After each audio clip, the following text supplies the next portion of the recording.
Every mapper has a story to tell.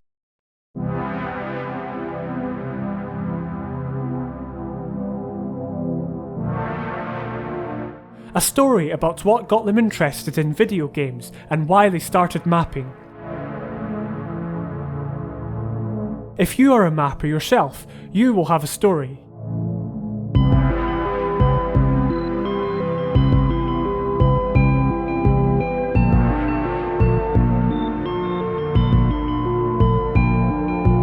Your mapping journey might be in its infancy, and you may have started creating levels recently. Or you may be a well-seasoned mapper whose experience goes back years to the times of the first custom content seen for video games. I don't think I could class myself in either of these categories. Whilst I have not been around since the early days of Half-Life level creation, I have a number of years' experience in making custom levels, and I have to attribute most of my learning and development to one game.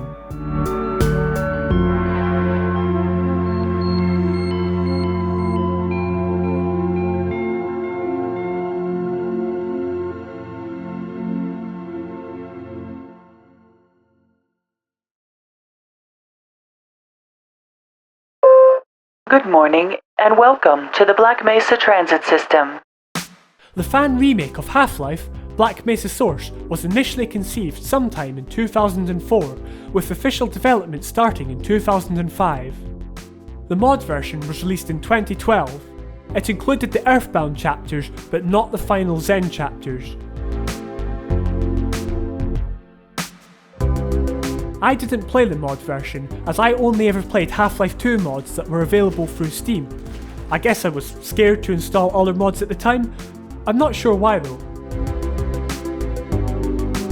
This was around the time that I experienced Half-Life Mania for the first time. I remember I'd played Half-Life on my PS2, got to the end of Office Complex and thought, I must be near the end now. Oh, how little I knew. It was Half-Life 2 and the episodes that really got me interested in the franchise, and Gary's mod showed me that there were endless possibilities for custom content that could be created in the Source engine. I never made anything for that game, but I did try to create Half-Life 2 levels, but with no success.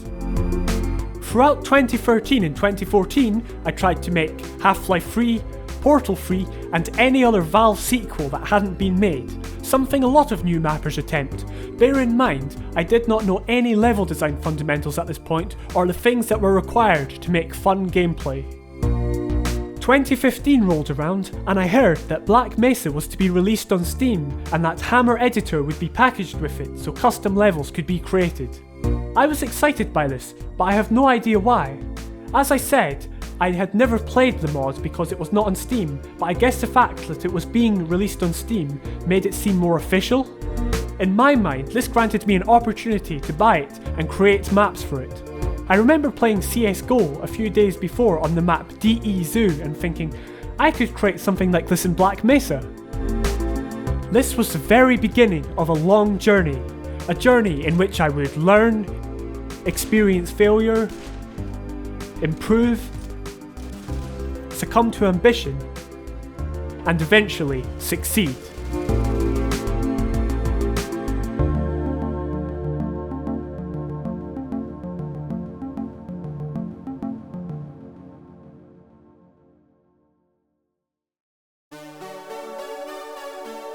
Black Mesa was released in early access on Steam on the 5th of May 2015.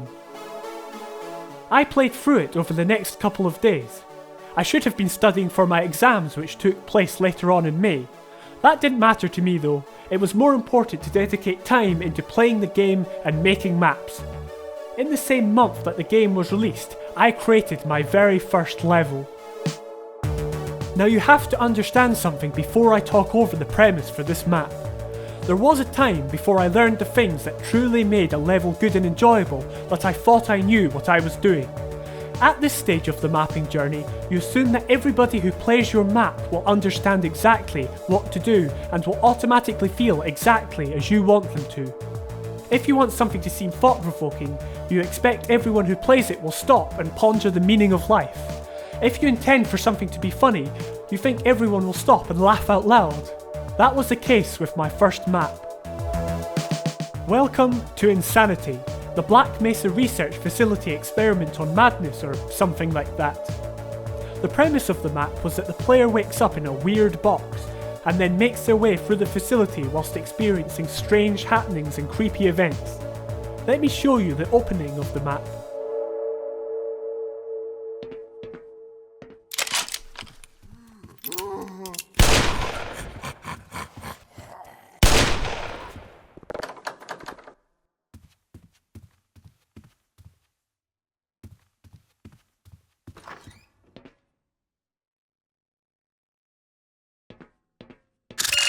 Power 15%.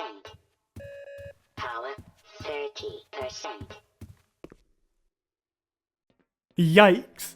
You have to understand that I was younger and I did not yet know about what makes a level great. You can see what I mean about my assumptions that the player will know what to do. The map broke every single good level design principle. A weapon that can run out of ammo with no way of restocking, doors that open themselves with no explanation, unbreakable glass that looks like it can clearly be broken. I even put a crowbar in to tease the player that they might get it, but the twist would be that they would never get it because they were not Gordon Freeman. There was a part where the player had to jump down a random hole which would teleport them back to the restrooms. The player would then have to run through an endless tunnel of madness. After the seemingly endless tunnel, there was an area where the next map would start, but much as tradition went back in those days, the level was never finished. Whilst this type of level was typical of those that I had already tried to make in Half-Life 2, I had never got this far before. Okay, the map took 1 minute and 15 seconds to run from the start to the end, but there were different areas, multiple rooms that each had a unique identity. I was particularly happy with the restrooms and the brush stalls that I made especially for them. I could have used the default model stalls that are seen in Black Mesa, but there was a certain charm or thrill about making them myself. There was a feeling back then in the early days, almost of innocence. I had no idea that if I released this map and uploaded it to the workshop, it would have been completely torn to pieces. I didn't really have an audience at the time, and I had not made any of the big mods that I have now, so there was no pressure in making the level. I was content with what I was doing.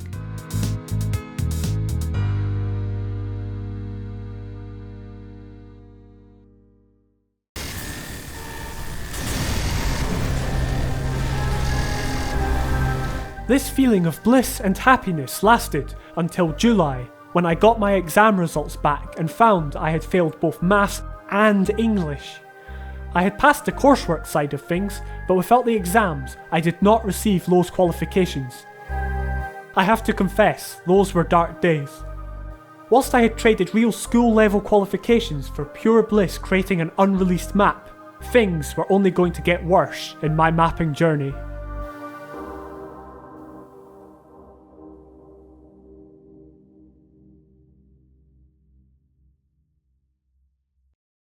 At the end of 2015, after I had done some mapping in CSGO, I again turned my focus to Black Mesa.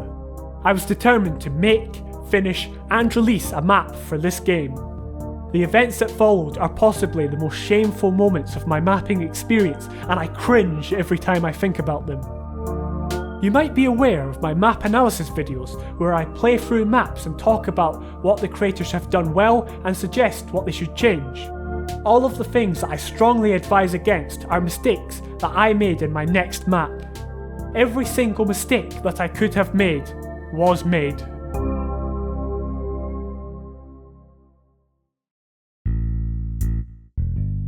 This is Vengeance at Dusk, a map based around a house, and a warehouse, and an underground facility, and then another warehouse. One day I casually made a house in Hammer Editor using textures from both Black Mesa and Half-Life 2, as all of the Half-Life 2 textures are included with Black Mesa. The house had many rooms and was fairly large. This house seemed to have potential to me because I then proceeded to try and fit gameplay into it by blocking up parts of it and carving a path for the player to take. This meant adding vents and crates and many other strange peculiar things that definitely wouldn't be built into a house. Trying to cram gameplay into an already built level is not a good idea. The gameplay should be included in the initial design and should be added from the start. This process of trying to fit gameplay into the house continued until I had guided the player to the front door. Instead of stopping there, a warehouse was added, and then an underground facility. Vengeance at Dusk included many classic mistakes such as invisible brushes blocking the hall, water that killed for no reason at all, doors with handles that cannot be opened, wooden boards that look like they can be broken. Not much ammo could be collected, and the node graph was neglected. HECUs that did not drop their guns, autosaves could not be used because there were none. Enemies spawning around every bend, AI disabled right up to the end. Lack of detail, lack of consistency, but the worst crime of them all: game text relaying the story on screen to the player. Seriously, what was I thinking? It was thrown in at the last minute because I realised the map I had created made no sense. I quickly made up some idea about your family being captured or something like that. I didn't even add a proper ending to the level. You simply walk outside and some text tells you that you have escaped. Seriously, all of the things that I have just mentioned were included. I had a habit of placing enemies right next to where the player was entering an area. The weapon and ammo situation was so imbalanced, but I did not realise because I only tested it myself, and I always played it the same way. I knew where the enemies were coming from and what weapon they would have. I knew where the hidden items were, so I always picked them up. It is so important to have your creation playtested by others during development. This can help give you an idea as to what you need to change to make things obvious and coherent. Overall, Vengeance at Dusk was made in the same way that Insanity was. I had assumed that any player would know what to do and how to feel when playing. I thought they would get it right first time and that the level would be loved and well received. I imagined that people playing my map would have the same excitement and intrigue that a player has when first playing Half-Life. This was by far the biggest level and the most detailed environment that I had ever made. It had a playtime of about half an hour for first time players. To me, this was an achievement. I didn't think that the long playtime was because it was badly designed. I thought it was because there were 30 minutes of quality and fun to be had. With a map as long, detailed and as fun as this, it is truly worthy of a public release, I thought to myself. At the very start of 2016, I stumbled upon RunThinkShootLive.com, a site that lists and reviews single-player maps and mods for the Half-Life series of games. I was attracted to it because of the Hammer Cup, which was a series of mapping challenges for Half-Life 2 Episode 2. Around the time that Liberationville was released, I sent Vengeance at Dusk to Planet Phillip, who was the site owner at the time. I remember he posted on Twitter announcing that my map was to be released in the next couple of days. I felt nervous, but I was still very excited for people to enjoy this map that I'd spent so long making. The day of the release finally came, and suddenly, my entire perception of my map, my ability, and my love for creating levels came crashing down. The feedback started rolling in. It mostly consisted of surprise because I had used stock Half-Life 2 textures and models, but it was clear that the map had many issues. I realised that this map that I'd put so much love and care into was not the amazing creation that I thought it was. I realised that I had no idea how to make good gameplay or coherent environments. It's like all of the flaws that the map had were revealed at the same time, and my confidence to ever make a good map was lost. Reading the feedback on RTSL was painful, and I tried to reply to comments and reviews as enthusiastically and positively as possible, but inside, I was ashamed. Planet Phillip played the map on a stream and uploaded the video to his channel. He was mostly confused about the map, but seeing another person playing my map broke the illusion that everybody would play the map the same way that I thought they would. I now saw that other people interpret things differently from what I, as the designer, intended. My first instinct was that I needed to fix the level, so I quickly started on a Vengeance at Dusk 2.0 that would repair all the issues and make the map popular and loved. But the more I worked on it, the more ashamed I felt. How was I ever going to improve this map? Who was actually going to play the next version? I closed down Hammer Editor, vowing to myself that I would never make another map and that creating levels was just not for me. I hoped no one would ever find Vengeance at Dusk again, and that everyone who played it would forget about it and never bring it up.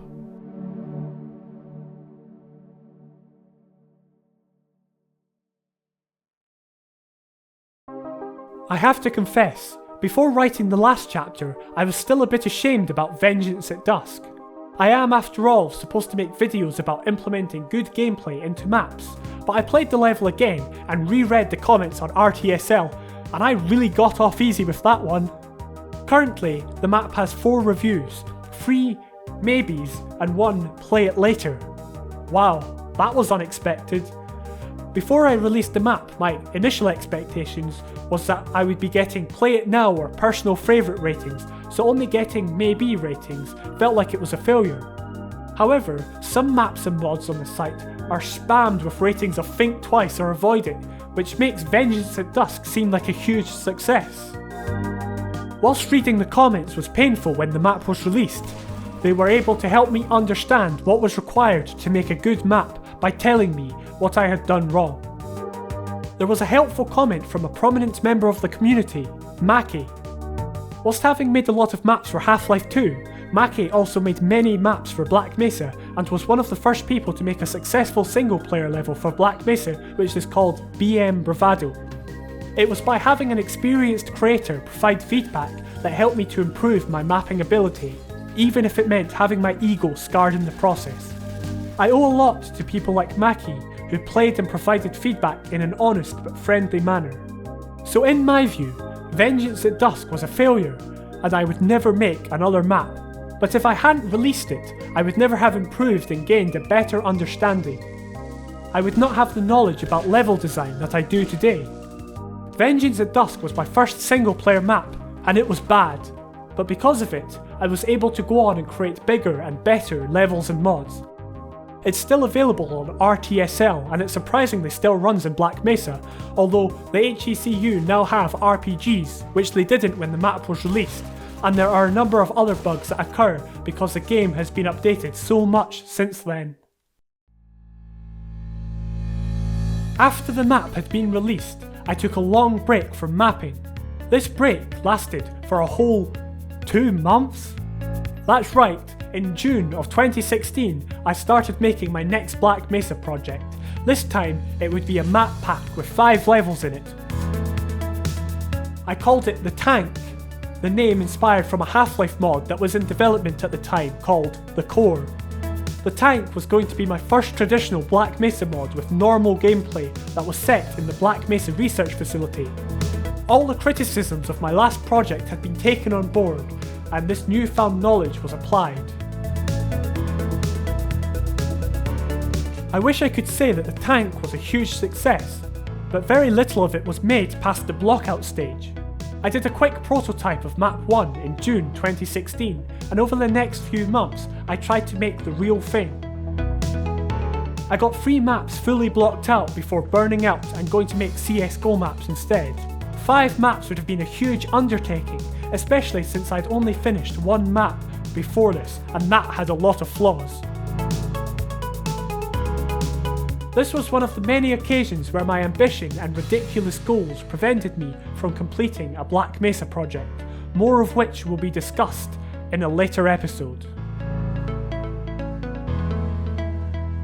Looking back on my first years creating maps in Black Mesa, it seems like I was not successful at all, and whilst that is accurate, without these early years I would not have gone on to create the levels that I have made since. Without Vengeance at Dusk, I would never have learned the valuable lesson that people don't always play levels and maps the way you intend, and that maps should be tested before they are released. Whilst the concept of the tank was a big undertaking, being able to practice blocking out levels paved the way for my next Black Mesa project. A map pack that was large, well polished, but was doomed to never see the light of day.